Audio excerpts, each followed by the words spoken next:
O Senhor hoje quer falar com você novamente através dessa palavra, queridos. O texto é riquíssimo e nós temos uma mania de ler esse livro como um profeta fugido, né? Mas tem coisas mais preciosas para tirar desse texto. Jonas 4. Amém?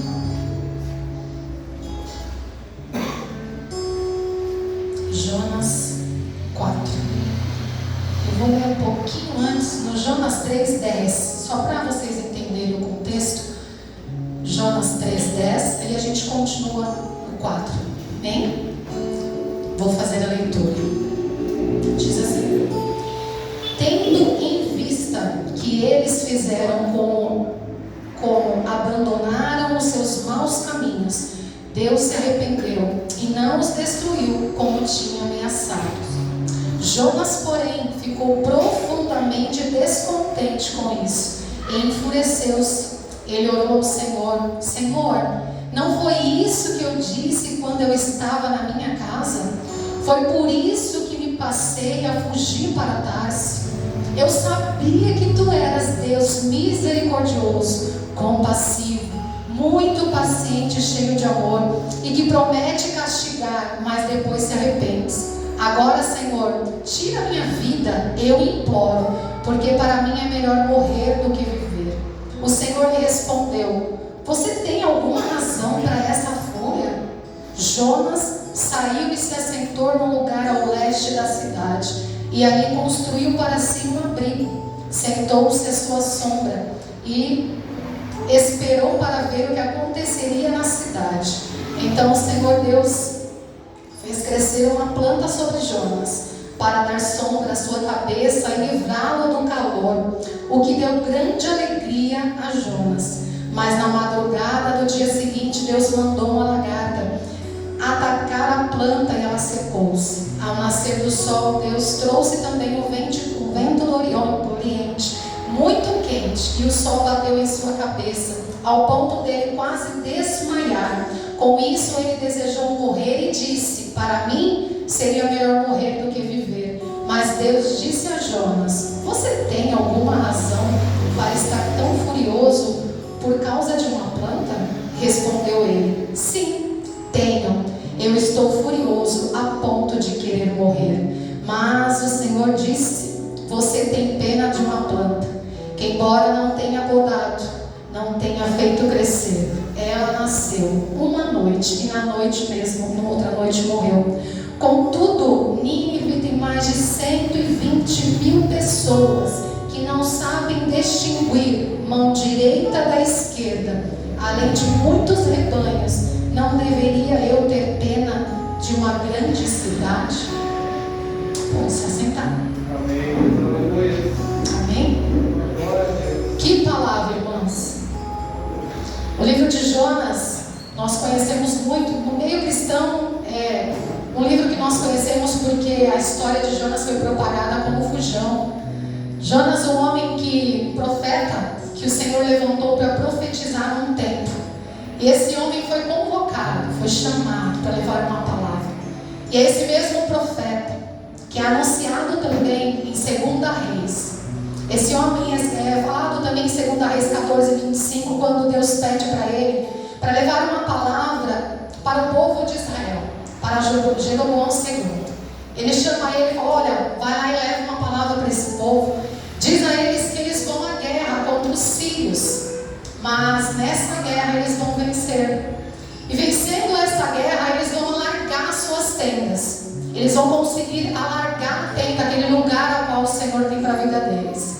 Então o profeta, esse mesmo Jonas, leva a palavra diretamente a Jeroboão II. Ele faz tudo aquilo que o Senhor tinha dito, e fazendo o que o Senhor disse, o Senhor deu aquele povo nas mãos de Jeroboão, o povo de Israel. Após isso, o Senhor convoca esse mesmo profeta.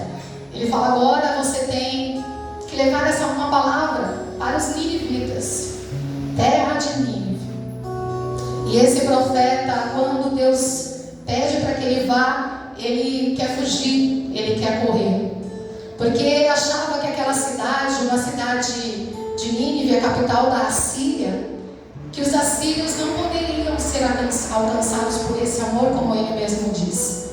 Então nós vemos que esse mesmo profeta, que faz uma profecia para o povo dele, ele aceita profetizar.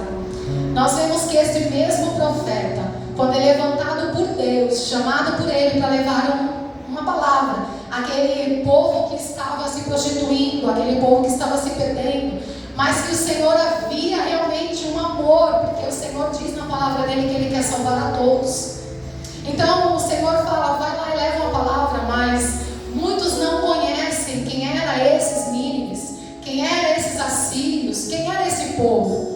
Esse povo era um povo violento, cruel, que conquistou vários impérios, incluindo Israel. O Império Assírio foi a maior potência da época. A palavra diz que no tempo deles era a capital mais bela, os muros formosos. Diz também os historiadores que os muros eram muito altos e muito largos. Fala que em cima desses muros poderiam passar carroças de tão largos que eram. Então eles confiavam muito na proteção, naquilo que eles tinham, os assírios, os ninivitas. E eles, então é esse povo que o Senhor fala, ei, eu quero que você leve uma palavra de arrependimento para eles. Porque essa palavra de arrependimento para esse povo vai fazer com que eles se convertam novamente. E é exatamente esse ponto de partida a qual esse homem não quer ir, porque a maldade desse povo era grande. E o império era muito conhecido por todas as regiões, e aonde se chegava que falava dos nínives ou dos assírios, eles sabiam que era um povo cruel, porque esse povo, quando ele invadia uma cidade, ele pegava aquele povo, ele muitas das vezes arrancava os seus filhos da barriga da última gestante, muitas das vezes ele tirava a pele do corpo da pessoa ainda viva, muitas das vezes ele pegava esses bebês e arremessavam contra a parede. Era esse o povo que o profeta tinha que profetizar. Era esse povo que muitas das vezes entrava numa cidade, capturava o povo e fazia escravo. Mas para que esse povo não saísse, não fugisse, eles arrancavam os olhos. Olha a crueldade desse povo.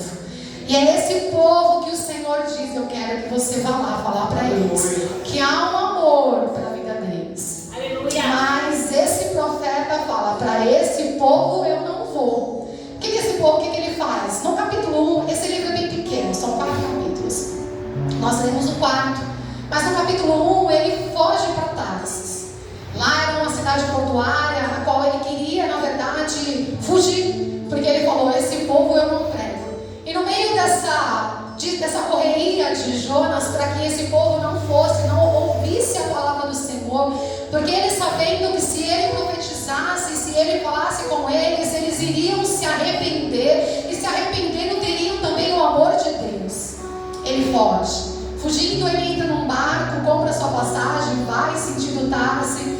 Mas quando no caminho o Senhor, o mesmo Deus que pede a ele, começa a mandar um mar revolto, o mar se enfurece, e ali os marinheiros começam a se perguntar o que está acontecendo. Há ali uma briga, porque quando o Senhor pede para você fazer algo, amados, nós podemos correr para onde for e nos alcança. O Senhor, quando Ele tem algo para nós, uma proposta para as nossas vidas, nós como profetas podemos até correr, mas quando o Senhor quer nos usar, Ele nos pega, Ele nos laça. Ele arma situações, casos para nos pegar, mas Ele não nos deixa fugir. E o tratamento aqui não era com o povo apenas. O Senhor estava querendo tratar de um profeta. Aleluia. Amados, eu quero que você perceba bem que nós estamos falando de um homem usado por Deus. E muitas das vezes nós olhamos para tantos homens usados por Deus, tantos homens que carregam a palavra, e não conseguimos identificar o que está dentro dele. Nós olhamos para esse homem e falamos simplesmente, Jonas fugiu, mas fugiu por quê? Se ele fosse trazido para os tempos de hoje e passasse com um psicólogo, ou passasse com os novos, aqueles que agora não avaliam e vê seu posicionamento, o seu jeito, normalmente encontraria alguma coisa na vida de Jonas. Porque é um homem que tinha o poder e a graça de escutar e ouvir a voz de Deus, de profetizar, e aquilo que ele profetizasse cumpriria. Agora ele é levantado para falar uma palavra para o povo. Mesmo sabendo ele que era um povo rebelde, ele diz, eu não vou. Ele foge, nessa fugida o barco começa a se revoltar, e nessa fuga Jonas desobedece ao Senhor. Então sobre ele vem a própria mão de Deus. E muitas das vezes nós nos perguntamos, quando nós fugimos daquilo que Deus quer que nós façamos, muitas das vezes nós nos perguntamos o porquê do barco, do mar revolto, por que a situação está tão difícil, e muitas das vezes nós não paramos para analisar ou avaliar aquilo que se passa em nós. Eu abro parênteses aqui, na pregação do Esdras, antes da festa, ele disse que um ano de igreja, aquilo me marcou bastante. Ele falou, olha, com um ano de igreja, nós ainda estamos arando a terra. E eu fiquei pensando naquilo que ele falou, e eu fui para casa com aquilo remoendo. O que é arar a terra? Muitas das vezes nós pegamos um lugar árido, nós temos que passar ali com produto, nós temos que cavucar, até que aquela terra fique própria para que seja plantada alguma coisa. Ele estava dizendo para nós como igreja que, sendo novos aqui apenas um ano, nós estávamos sendo preparados para que aquela semente que caísse nessa terra, que somos eu e você, pudesse frutificar. Então ele disse, olha, vocês ainda estão com um ano, estão bebê, vocês ainda estão sendo arados, vocês ainda estão tendo que mexer nessa terra, e mexer na terra dói. Mexer na terra muitas das vezes, o Senhor nos faz e nos leva a lugares que nós precisamos ser curados, e é isso que está acontecendo com o profeta. Muitas das vezes o Senhor pega nós que estamos aqui, que muitas das vezes somos usados por Deus, e o Senhor está falando para nós, eu estou orando a terra, está muito novo, eu ainda estou tirando os pedregulhos, e muitas das vezes Ele está falando, e você está arando a terra, e muitas das vezes nós paramos e olhamos para trás, como diz a palavra, colocamos a mão no arado e começamos a olhar para trás, porque alguma coisa no caminho nos fez mal, e nós não queremos mais ser arado, ser cavocado, ser mexidos, ser sarados. Nós não queremos mais, porque machuca a terra, machuca passar em arado. Eu não sei se vocês já viram, e quando eu tiver um reto aqui vai ser até melhor para a gente pregar, mas o arado da época eram os ganchos que eles vinham com o boi puxando, e ele vinha destruindo o chão, fazendo buracos para jogar sementes, para que aquela semente, quando caísse, ele morresse e viesse a dar fruto. Olha aí, a semente, quando tem que cair em nós, ainda tem que morrer para crescer algo novo. É esse profeta que o Senhor está levantando, é esse profeta que o Senhor quer curar. E muitas das vezes nós falamos assim, nossa, mas o Senhor usa profetas assim, que precisam de cura? Usa, amados. Ele precisa usar quem está à disposição. Quando não está, Ele faz ficar à disposição dele para sarar e curar a terra. E o Senhor, muitas das vezes, no meio do caminho, faz como esse profeta. Profetizamos para aquele que nós queremos, cantamos aonde desejamos, falamos de Deus para o nosso amigo do lado, queremos até buscá-lo em casa, vamos lá, mas para aquele que nos feriu, a gente quer mesmo é que morra, mas a gente não quer buscar. É isso que estava acontecendo com o profeta. Nós analisamos o texto e não olhamos da forma correta. Lembramos do fujão, mas esquecemos daquilo que o profeta estava sofrendo. E muitas das vezes, nesse um ano que o Senhor está nos dando, Ele está arando justamente para nos levar a este lugar que Ele quer nos colocar. E muitas das vezes nós vamos ser levados a lugares que nós muitas das vezes não queríamos profetizar, para quem a gente não quer profetizar. Mas o Senhor não está curando só Ele, está curando o profeta também. A palavra que foi levada não era somente para o ouvinte, mas para quem estava pregando ela. E é esse profeta que o Senhor pega. Esse profeta está lá no barco, e os marinheiros começam a falar. Ele desce pro fundo do barco, e os marinheiros começam a jogar tudo para fora, porque eles queriam se livrar, achando que com pouco peso do barco eles não virassem, que eles não fossem a pique. Mas eles veem, cadê aquele homem? Desce lá e vê Jonas dormindo, descansado, porque profeta sabe, profeta conhece o Deus. Ele descansou porque sabia quem era o Deus dele, mesmo vendo o mar revolto. E eles começam a perguntar, e Jonas,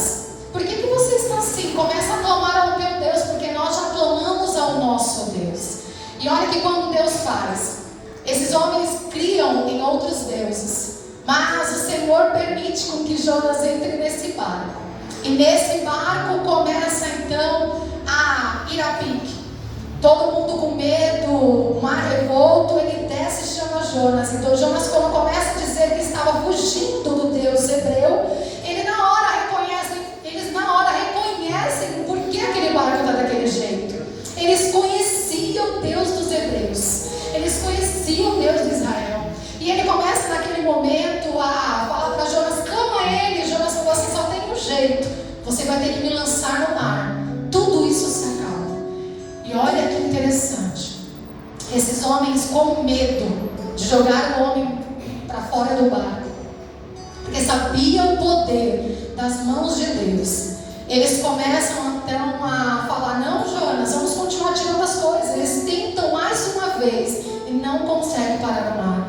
Então eles fazem uma oração a Deus. Olha a obediência de quem não serve a Deus para aqueles que servem. Eles, sabendo que o homem de Deus tinha que ser lançado fora, eles clamam ao Senhor, falam, Senhor, nos perdoa. Diz assim, ó, lê para vocês. Acho que eu marquei. Só para que vocês vejam o clamor desse povo. Ai, Senhor Jesus. Aqui, ó. Senhor, nós suplicamos, não nos deixe morrer, porque tiramos a vida deste homem. Não caia sobre nós a culpa de matar o inocente, porque tu, ó Senhor, fizeste o que desejeis. Ele está falando para Deus, Senhor, não culpas nós por matar esse homem, porque lançando ao mar ele já sabia que esse homem ia morrer. E nós vemos um homem fugindo porque não queria salvar uma nação. Apenas uns marinheiros clamando ao Deus de Jonas, não nos mate, Senhor, porque nós vamos lançá-lo fora. Não sei se você está entendendo a palavra, mas nós muitas das vezes, como cristão, conhecedor da palavra, erramos tanto a ponto de fazer assim como Jonas. Nos esquecemos de entrar na presença de Deus e orar a Ele, e pedir para o Senhor, muitas das vezes, nos ajudar com aqueles pensamentos que Paulo disse, o bem que eu sei fazer, esse eu não faço, mas o mal que eu não quero fazer, esse eu toda hora eu estou fazendo. É isso que o Senhor está falando conosco hoje. Ei, profeta, ei, profetiza. O Senhor está falando para mim e para você nessa noite que nós temos uma ordem. Não importa para quem, para onde, como. O Senhor está falando, ei, precisa ter mudança. E a mudança vem de dentro de nós, é arando, é mudando, é quebrando. É exatamente assim que o Senhor vai nos levar aonde dói. Não é aonde que nos traz satisfação, é onde machuca mesmo. Tem hora que nós temos que voltar 2 passos para começar a andar novamente. Aleluia. É doloroso? É, mas precisa. É necessário. E esse povo joga Jonas. Na hora ele cai e entra no ventre de um peixe, grande peixe, a Bíblia diz. E aí ele fica por 3 dias. E no 3º dia ele clama ao Senhor. O profeta ainda é terrível. A palavra diz que no 3º dia ele diz assim, ó, quando a minha vida já se apagava, está em Jonas 2:7. Quando a minha vida apagava, me lembrei de ti, Senhor, e a minha oração subiu a ti. Aleluia. Ele se lembrou de Deus para clamar a Deus. E ali o Senhor ouve a oração. Deus é o Deus da segunda chance, e Ele dá essa mesma segunda chance ao profeta. O profeta então é levado para a beira do mar, e ali ele sai, a baleia vomita ele e ele sai. E na hora então, Jonas é chamado novamente, a palavra do Senhor vem, Jonas, pela segunda vez, vai à cidade de Nínive. E agora ele vai. Mas os Jonas, eles conhecendo, nós lemos aqui que no capítulo 4, ele diz que ele já sabia, por isso que ele fugiu. Porque o Senhor, ele é compassivo, misericordioso. E ele diz que na hora que ele chama pela segunda vez, ele fala, agora eu vou levar a palavra. Mas eu e você olhamos para isso e vamos falar assim, nossa, ele se arrependeu. Não, ele não se arrependeu. Ele simplesmente pediu essa chance após ser tirado do ventre do peixe. Ele entra na cidade e ele começa a falar a palavra de Deus. E ali ele passa e ele fala assim: daqui a 40 dias Nínive será destruída. Olha a pregação de um profeta, conhecedor da palavra e conhecedor do amor de Deus. Ele não poderia ter entrado na cidade falando: o Deus misericordioso vai te salvar, o Deus de amor está aqui. Não, ele entrou na cidade falando: daqui a 40 dias a cidade vai ser destruída. Daqui a 40 dias a cidade vai ser destruída. O que ele queria mesmo é que a cidade fosse destruída. O arrependimento de Jonas lá no peixe, na verdade, foi naquele momento. Quantos de nós não fazemos isso? Quantos de nós? Em momentos de aflição, nós até fazemos promessa, né? O tal do voto, porque muitas das vezes a gente faz promessa. Tem muitas pessoas que, ao não conhecer o poder de Deus, faz promessa. Fala para Deus: Deus, eu vou fazer isso, isso, isso. Mas quando o Senhor concede aquilo que Ele nos dá, nós mudamos totalmente aquilo que nós falamos. Nós estamos numa geração terrível que precisamos ser mudados e arados, porque há uma nação que precisa ser sarada. É por isso que eu entendi o que o pastor Esdras quis dizer para nós. Uma nação, uma igreja só vai ser sadia se estiver sarada. A igreja só vai ser igreja quando estiver curada. E é isso que o Senhor traz para nós nesse dia. Esse mesmo Jonas levanta, vai lá agora na cidade e sai pregando, falando que 40 dias viria sobre este povo o poder de Deus. E a palavra diz em 2 Crônicas que 7,14: se o meu povo, que se chama pelo meu nome, se humilhar e orar, buscar a minha face e se afastar dos seus maus caminhos, dos céus eu ouvirei e perdoarei os seus pecados. Aleluia. E sararei a tua terra. O Senhor está falando: ei, tem que orar, tem que se humilhar para o Senhor, para que nós venhamos ser ouvidos e Ele nos dar a vitória. Muitas das vezes nós entramos até na presença dEle, mas falta um pouquinho de se humilhar, porque nós estamos muito na carne. Chega um momento da vida cristã, nós vamos passando por tantos ministérios, nós vamos ficando tão duros, tão fechados, tão amargurados, dizendo assim, que nós esquecemos de nos humilhar e saber que nós precisamos retornar a este lugar de humilhação, esse lugar que o Senhor precisa sarar essa terra. E é nesse contexto que Jonas chega para esse povo, e esse povo, na hora que ouve a mensagem, é no mesmo instante, todos convocam um jejum solene. Todo o povo, era gente demais, todo o povo se reúne, e a palavra diz que não foi um ou outro, foi todo o povo. A palavra também diz que o rei se despiu de sua roupa para poder vestir um pano de saco e clamar a Deus. E ele diz assim: se o Senhor ouvir a nossa oração, pode ser que Ele nos perdoe. Olha isso, amados. Um povo cruel, um povo que matava as pessoas sem dó, que arrancava olhos, pele, um povo cruel mesmo, maldoso, um povo que onde chegava conquistava, porque todos tinham medo deles. Eles agora assumem o lugar deles de humilhação e diz: vamos nos humilhar diante dele, debaixo da potente mão, porque pode ser que ele se arrependa. Nós sabemos que ele se arrepende, mas nós não fazemos isso. Nós não nos humilhamos, nós não descemos, porque assim como Jonas, nós sabemos que ele é passivo, ele é bondoso, ele é amoroso. Nós só esquecemos de um detalhe: esse mesmo Deus de amor é um Deus também de fogo consumidor, que muitas das vezes, para nos provar, Ele nos faz passar por lugares quentes. Muitas das vezes, para passar por lugares quentes, nós temos que estar bem, porque se não tiver, eu e você cai, a gente não aguenta. É por isso que muitas das vezes eu adoro a palavra reteté, mistério, mas chega em alguns momentos, se a gente não estiver firmado na palavra, a gente não suporta.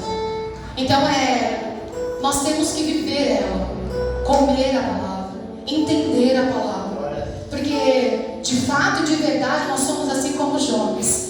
Esse capítulo acabou sem resposta. E nessa noite o Senhor quer trazer para nós a nossa resposta. Aleluia. Nós somos Jonas, amados. Nós muitas das vezes nós não queremos dizer, confessar, mas nós somos. Em alguma coisa nós precisamos mudar. Em alguma coisa nós precisamos voltar, nos humilhar, clamar ao Senhor e pedir para que Ele venha, por favor, sobre nós. Aleluia.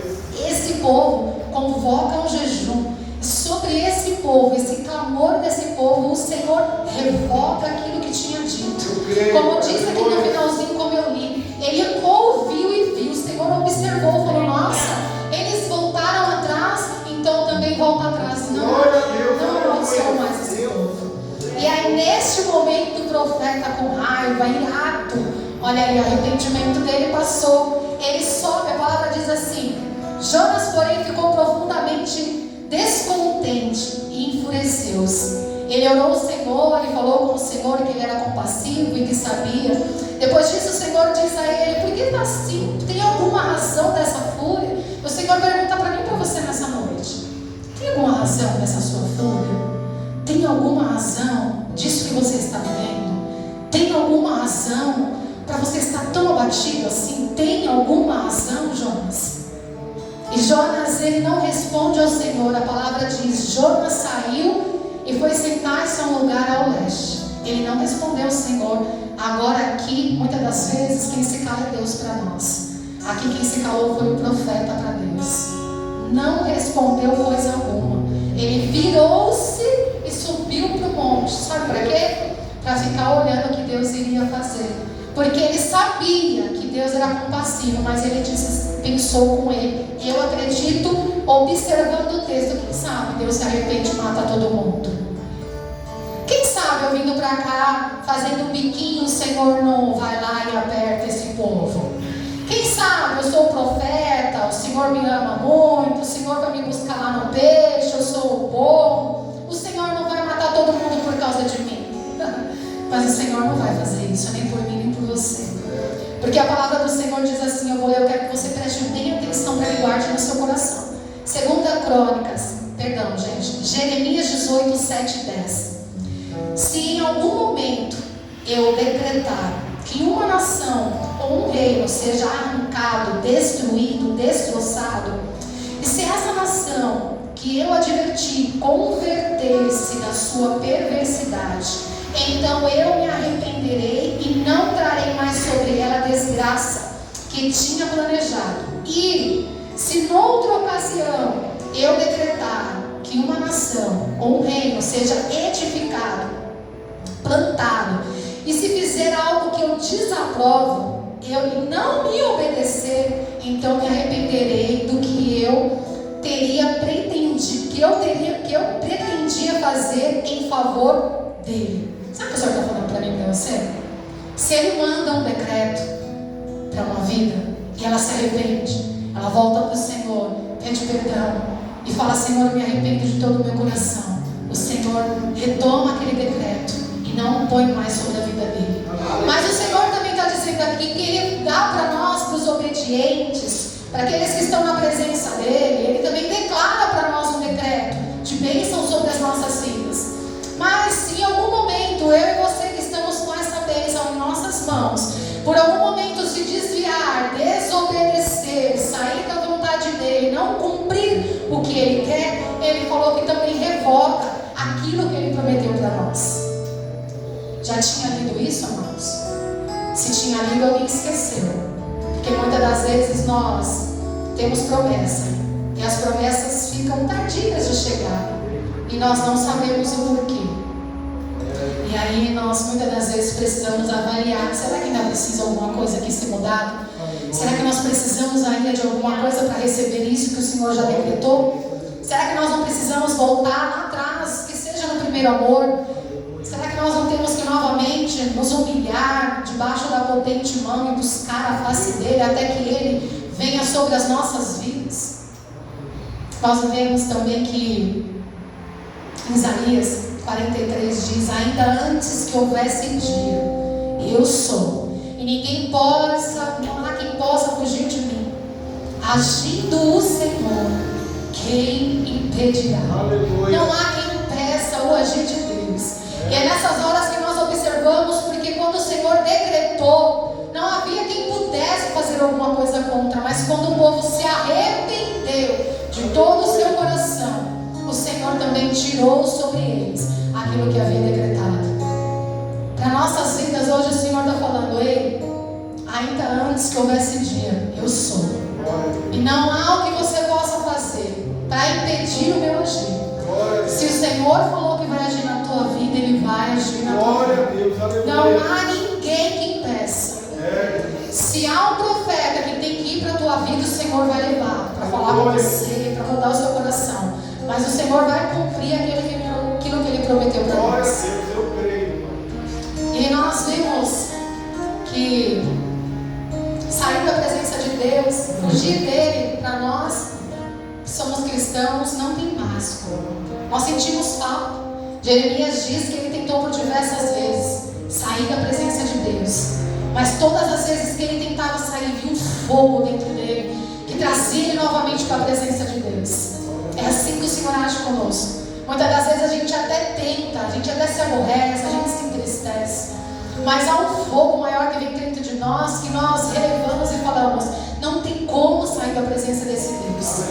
Nós vimos que o clamor de muitos, ao fazer diante de Deus, o Senhor revoga. E nós vimos que o profeta esperava a morte de um povo. Se nós olharmos para a Bíblia e ver quantos profetas foram levantados, nós vamos ver que a maioria dos profetas lutaram tanto para o povo se converter. E é a primeira vez que nós vemos um profeta querendo fazer o contrário.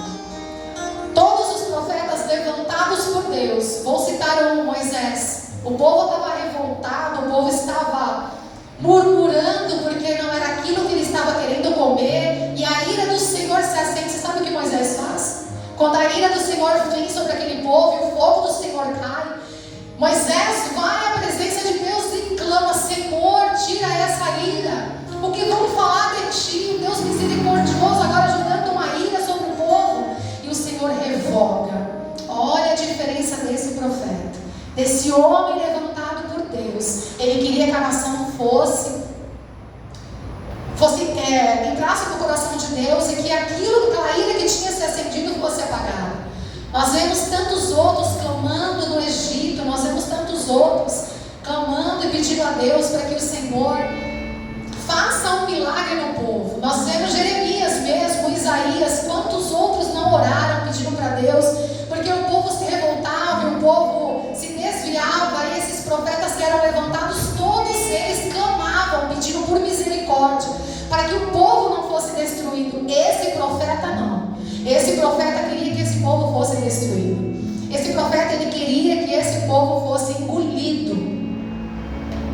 Mas quando nós vemos profetas orando e clamando a Deus, nós vemos Ana, quando entra na presença de Deus, porque não gerava. Ana orou e o Senhor ali permitiu que ela voltasse a gerar. Olha o que uma oração faz. Nós vemos também quando Moisés clama a Deus e pede para que a sua ira se revogue, o Senhor então tira a ira. Nós vemos o salmista Davi, quando diz: clamei ao Senhor, e Ele me livrou de um charco de lodo, e me firmou os meus pés sobre uma rocha. Nós vemos Josafá clamar a Deus por medo de um povo que vinha contra ele. E o Senhor, vendo um decreto que Josafá abre um jejum, ele fala: nesta peleja não tereis que pelejar. Fique parado e veja o livramento. É isso que o Senhor está falando para mim e para você nessa noite. Nós só precisamos entrar na presença dele e clamar a Deus: Senhor, faz novamente em nós. Senhor, se em algum momento Jonas entrou em nosso coração, nos dá a segunda chance.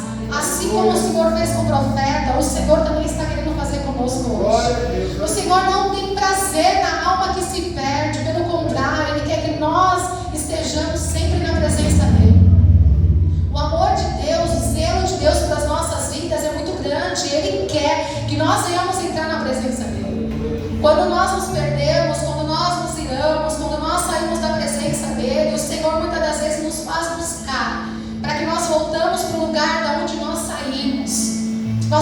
que voltar muitas das vezes atrás para recordar tudo aquilo que o Senhor tem para nós. Ainda não acabou, não. Tem muita coisa para mim e para você.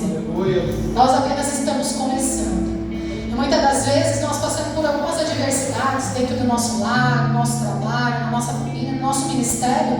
E o Senhor, e nós achamos que nós somos tão fracos, nós somos tão pequenos, e o Senhor, quando nos permite passar, Ele nos mostra a força e a graça que nós temos. Aleluia. Muitas das vezes nós nos deparamos com esse amor e essa graça, e muitas das vezes nós deixamos de lado, porque nos esquecemos desse Deus misericordioso. Amados, eu quero que você, nessa noite, entre dentro de você isso. Há um Deus que zela pela tua vida. Aleluia. Ele não morreu à toa naquela cruz. Ele não se ofereceu por mim e por você à toa. Ele há um amor por nós e Ele quer nos trazer vida. Enquanto muitos querem morrer, assim como esse profeta que pedia a morte, quantos não queriam? A palavra diz que era 120.000 que se curvaram para ter vida. Um homem fala: eu prefiro morrer. Sabe por que ele dizia isso? Porque ele dizia assim: eu prefiro morrer para não ver esse povo sendo amado, sendo cuidado por Deus. E muitas das vezes nós estamos assim. Nós estamos precisando voltar. Muitas das vezes nós olhamos para aquele que nos feriu e, ao invés de perdoar, nós muitas das vezes desejamos tanta coisa, mas nós esquecemos que esse Deus, antes de fazer no outro, faz em nós. Aleluia. Amados, Deus não faz no outro, primeiro Ele cura nós. Muitas das vezes nós pedimos tanto pelo outro, e o Senhor fala: vamos primeiro cuidar de você. Aleluia. Porque eu cuidada, eu sarada, eu vou conseguir ajudar o outro a também ser curado. Nós, rapidamente passando por Atos 9, nós lemos que ali na conversão de Saulo, né?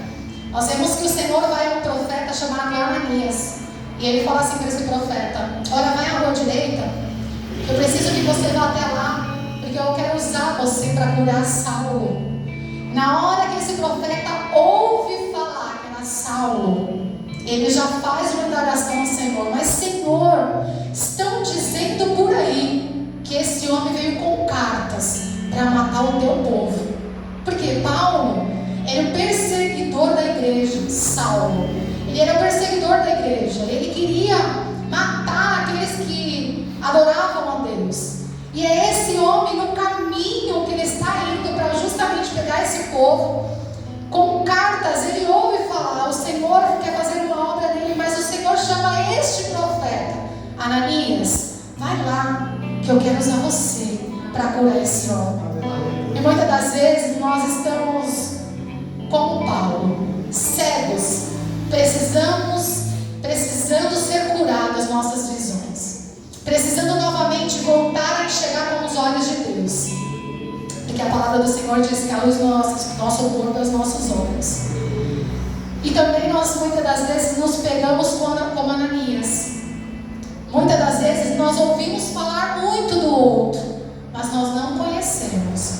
Nós já pegamos birra, nós já ficamos com cara feia, nós muitas das vezes não queremos dar a paz. E o Senhor está falando para nós hoje: Saulo ou Ananias? Eu não sei qual dos dois, ou dos três, você se encaixa. Mas o Senhor está falando: tem que haver perdão no meu e no seu coração. O Senhor, quando Ele quer nos usar, amado, Ele vai nos curar. Ele não vai nos usar do jeito que a gente está. Esquece se alguém disse para você ou se te vender um Deus que usa você de qualquer jeito. Ele não faz isso.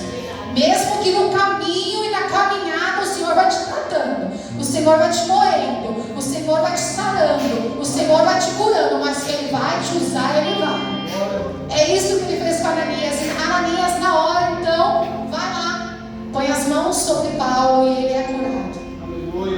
Ele foi curado. E a palavra do Senhor diz para mim e para você: peçam e lhes serão dados, busquem e encontrarão, batam a porta e ela será aberta. Pois todo aquele que pede, recebe. Todo aquele que busca, encontra. E todo aquele que bate, a porta se abre. Eu não sei qual posição você entrou aqui. Se como Ananias, se como Saulo, se como Jonas, precisando de uma cura. O Senhor hoje quer arar a tua terra. Aleluia. E o Senhor está dizendo para mim e para você que profeta tem que ser sarado, profeta tem que ser curado. O Senhor está nos chamando para uma geração que está se corrompendo por qualquer coisa. Nós estamos sendo chamados para uma sociedade que está sendo vendida por um copo de água. Falou que cura, o povo está lá. Falou que faz, o povo está lá. Falou que leva um negocinho, gruda na parede, o povo está se vendendo. Estão trocando aquilo que o Senhor tem por um prato de lentilha. E o Senhor quer nos fazer uma letra como a igreja hoje.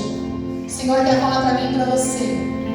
Não sei em qual área, não sei de que forma, Jonas, eu não sei de que jeito, mas o Senhor quer te sarar.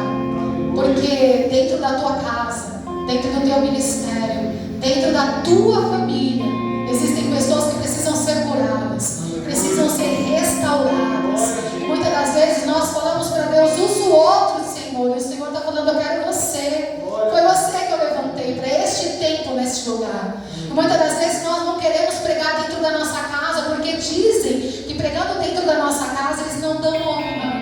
Mas muitas das vezes é lá que o Senhor quer nos levantar. Porque dentro da nossa casa nós clamando e falando para o outro e pregando e sendo curados também, porque quando nós lemos nós somos também curados. O Senhor quer fazer nesta noite na minha e na sua vida. Eu espero que a palavra do Senhor entre profundamente no teu coração. Nós estamos sendo bombardeados por um povo que diz que Deus tem que fazer por aqueles que pedem. Mas o que você tem pedido? Porque muitas das vezes as pessoas falam assim, pede que Deus te dá, mas não pergunta para o outro qual é o pedido do outro. Não auxilia o outro naquilo que ele está pedindo. Nós temos aí todo tipo de pedidas, assim dizendo. Nós não, muitas das vezes não explicamos para o outro. Ei, o que você tem pedido para Deus?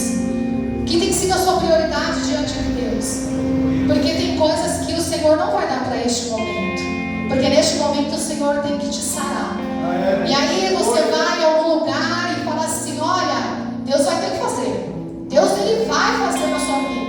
Nós lembramos da pregação do pastor no outro culto que ele disse que há um tempo você ora e há um tempo para que aquilo aconteça. E muitas das vezes nós oramos e queremos que ele faça. Mesmo nós estamos assim como ele, como Jonas, desejando a morte, subindo para o monte, ficando olhando. Será que vai morrer agora? Será que vai morrer? Será como que ele vai ficar? Será que ele vai ficar firme? Será que ele vai cair? Nós ficamos assim o tempo todo. E o Senhor muitas das vezes nos prepara um lugar sobre nós. E nós achamos assim, agora está gostoso. Agora está tudo tranquilo. E o Senhor muitas das vezes permite que aquela tranquilidade se afaste. Assim como aconteceu com Jonas. E aí a nossa ira volta. E o Senhor fala, por que você está assim? Por que você está irado? Qual tem sido a tua ira nessa noite? Por que está se acendendo se você não sabe que tem pessoas que não sabem discernir a mão direita da esquerda? O Senhor está falando, eu estou pregando, Jonas, você está pregando para um povo que não conhece a palavra. Ele não conhece o Deus que você conhece. Muitas das vezes nós nos limitamos a falar para o outro porque nós nos sentimos como muitos estão oferecendo esse Deus que tem que fazer, tem que fazer, tem que fazer. E nós nos esquecemos que esse Deus que tem que fazer, tem que nos tratar para fazer. Ele não vai fazer simplesmente porque eu e você quer. Ele vai fazer primeiro em nós. Quer um conselho? Muda. Transforma a sua vida. Quer ver o negócio acontecer? Muda você primeiro. Começa a dar bom testemunho, se é assim que eu posso dizer. Porque muitas das vezes nós, como cristãos, estamos dando o mesmo testemunho que Jonas, subindo e ficando de longe só para ver o que vai acontecer. Nós não queremos mais isso, amados.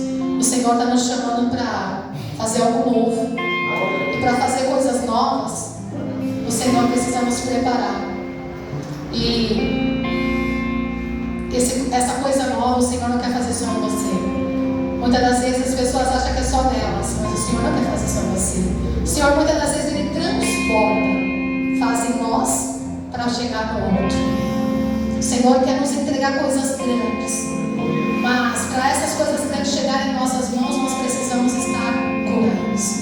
O Senhor está querendo te levar para uma nação para falar a palavra do Senhor, mas nós vamos ser rejeitados, nós vamos ser açoitados, nós vamos chegar em lugares que as pessoas vão se desfazer de nós.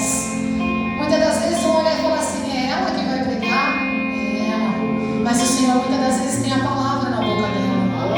Então, seja curado, porque se você não tiver curado, você não vai conseguir levar essa palavra para quantas outras pessoas precisam. Você não vai conseguir sarar o seu filho sendo revoltado. Você não vai conseguir fazer a diferença no seu bairro do jeito que você está. Você não vai conseguir mostrar para sua irmã, para o seu irmão, para sua família, para sua mãe, para aqueles que não conhecem a palavra ainda, que você mudou. Você precisa ser mudado, lapidado, restaurado. Teve uma semana dessas que eu e meu esposo nós fomos numa igreja, uma palestra de casais. E ouvindo falar sobre a palestra de casais, nós vemos que para você sustentar o teu casamento, nós temos que nos esvaziar.